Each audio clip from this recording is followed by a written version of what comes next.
Stay with us, this gets deeper. Did you know that for centuries, European maps of Africa often reflected more about the mapmaker's biases than the actual land? This is the story of how Africa's geography was not just discovered, but actively shaped and often distorted by outside forces.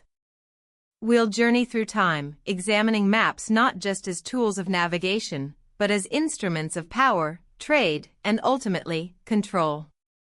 Before European exploration, Africa was not a blank slate.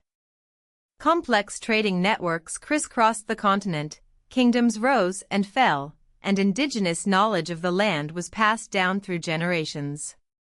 But much of this indigenous cartography remained oral, embedded in the culture, rather than formally documented in the way we typically think of maps. The earliest surviving written maps of Africa come from the classical world. Ptolemy's geography, written in the 2nd century AD, attempted to depict the known world. While innovative for its time, Ptolemy's depiction of Africa was based on limited and often inaccurate information, leading to misconceptions that would persist for centuries. The arrival of Islam in North Africa brought with it a new wave of geographic knowledge.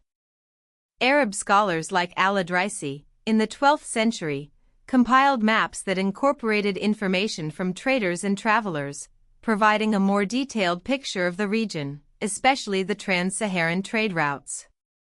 These maps often focused on key cities and resources, reflecting the economic interests of the time. As European powers began to expand their reach, the need for accurate maps of Africa became increasingly pressing.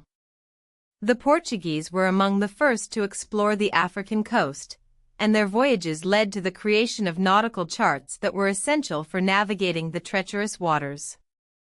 These charts, however, were primarily concerned with coastal features and rarely ventured inland. The 18th and 19th centuries saw a surge. Stay with us, this gets deeper. In European exploration, driven by a combination of scientific curiosity, economic opportunity, and imperial ambition. Explorers like David Livingstone and Henry Morton Stanley ventured deep into the African interior, charting rivers, lakes, and mountains. But these explorations were often fraught with danger and relied heavily on the knowledge of local guides, whose contributions were often overlooked or minimized. The Berlin Conference of 1884–85 marked a turning point in the history of African mapping. European powers carved up the continent among themselves, drawing arbitrary borders that disregarded existing ethnic and cultural boundaries. Maps became tools of colonial administration, used to define territories, control resources, and suppress resistance.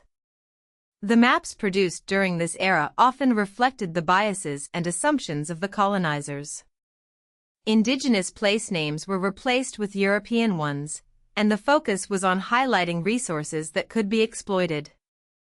The scramble for Africa resulted in political boundaries drawn with rulers in Europe. The impact of these artificial borders continues to echo through the present day. After independence, many African nations inherited these colonial boundaries, leading to conflicts and instability. Efforts have been made to redraw boundaries or foster greater regional integration, but the legacy of colonialism continues to shape the continent's political landscape. Today, African cartographers are working to reclaim their history and create maps that reflect their own perspectives. They are using new technologies like satellite imagery and GIS to map the continent in unprecedented detail, and they are incorporating indigenous knowledge and perspectives into their work. The story of African mapping is a complex and multifaceted one, a story of power, knowledge, and resistance.